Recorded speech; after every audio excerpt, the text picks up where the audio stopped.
ভারতের কেরালায় চলতি বছরের ৮ মাসে মগজক্ষেকো অ্যামিবায় ১৯ জনের মৃত্যু হয়েছে। কয়েক সপ্তাহে বেশিরভাগের মৃত্যু হয়েছে বলে জানিয়েছে এনডিটিভি। তবে রোগটি ছোঁয়াচে নয় বলে জানিয়েছে রাজ্যের স্বাস্থ্য মন্ত্রণালয়। চলতি বছর ভারতের দক্ষিণের রাজ্য কেরালার কোঝিকোড়ে, মালাপ্পুরম সহ কয়েকটি জেলায় সীমিত আকারে দেখা দেয় প্রাইমারি অ্যামিবিক মেনিনজো এনসেফালাইটিস বা PAM সংক্রমণ। সম্প্রতি মগজক্ষেকো এই অ্যামিবায় বহু আক্রান্তের খোঁজ মিলেছে রাজ্যটিতে।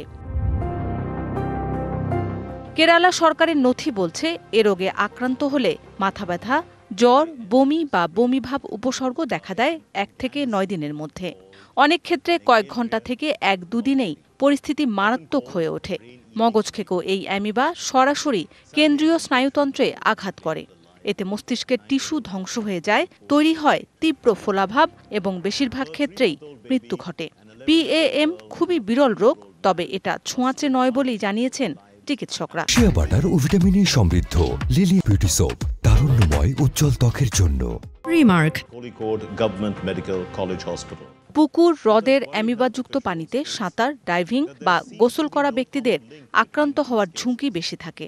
আক্রান্তদের বয়সের কোনো সীমা নেই। তুলনামূলক সুস্থ দেহের শিশু, কিশোর ও তরুণরাও এতে আক্রান্ত হতে পারে। এ রোগে আক্রান্ত হয়ে হাসপাতালে ভর্তি হয়েছেন ৩ মাস থেকে শুরু করে ৯১ বছর বয়সী রোগী। রাজ্যটি জনস্বাস্থ্যজনিত বড় চ্যালেঞ্জের মুখে পড়েছে বলে স্বীকার করেছেন স্বাস্থ্যমন্ত্রী বীণা জর্জ। গেল বছরের মতো এবার কোনো একটি নির্দিষ্ট পানির উৎসকে কেন্দ্র করে সংক্রমণ পাওয়া যাচ্ছে না। এগুলো একক ও বিচ্ছিন্ন ঘটনা এবং যে কারণে রোগ সংক্রান্ত অনুসন্ধান জটিল হয়ে পড়ছে। তবে আমরা সতর্ক রয়েছি। সংক্রমণ এড়াতে বদ্ধ জলাশয়ের পানিতে সাঁতার বা গোসলের পর PAM এর কোনো উপসর্গ দেখা দেওয়ার সঙ্গে সঙ্গে চিকিৎসকের শরণাপন্ন হওয়ার পরামর্শ দিয়েছেন স্বাস্থ্য কর্মকর্তারা।